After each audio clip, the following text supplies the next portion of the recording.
All right, one of the most basic lifts to train the hamstrings eccentrically, which means as they're lengthening, is called the RDL, Romanian Deadlift, or stiff leg deadlift.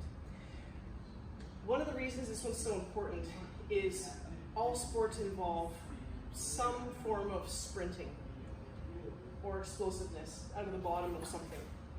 Your hamstrings have to be able to extend, catch, and do all of that without ripping apart. So if all you're doing in the gym is this, you will miss out on the power of doing that. And that's where a lot of hamstring injuries occur, is because they're not trained intelligently.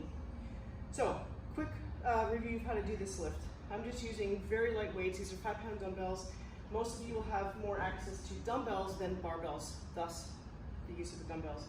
So this one, just go feet hip width apart.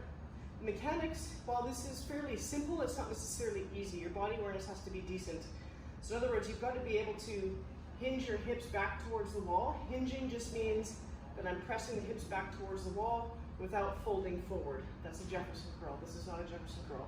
So I'm sticking the hips back. That's the hip hinge. You'll feel right away the hamstrings lengthening under the load, under the weight, and under the load themselves, of course. Get to a point where you have a strong stretch here, but the muscles feel like they're working here and at the bottom of the glutes, and then come up, squeeze the glutes tight at the top. And again, as you come down, lengthen the hamstrings, squeeze the glutes to come up, and at the top, pull the hips through and under with a good glute contraction at the top. Now, I've got good range of motion, so if you're going to be fairly tight and you might stop right about here, that's fine.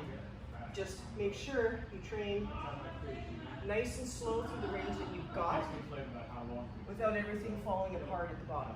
Okay? So whether your range is here, the mechanics are the same. Hip hinge, hamstrings are tight, integrate the butt. But if you've got the ability to go into full range, go into full range. Notice how my spine isn't folding. I'm able to maintain that form all the way down and all the way up. And the whole time I'm keeping tension in the posterior chain. Hamstrings, glutes, low back is just going along for the ride. You shouldn't really feel anything in the low back other than it's there. It's part of the lift. There's your stiff leg deadlift.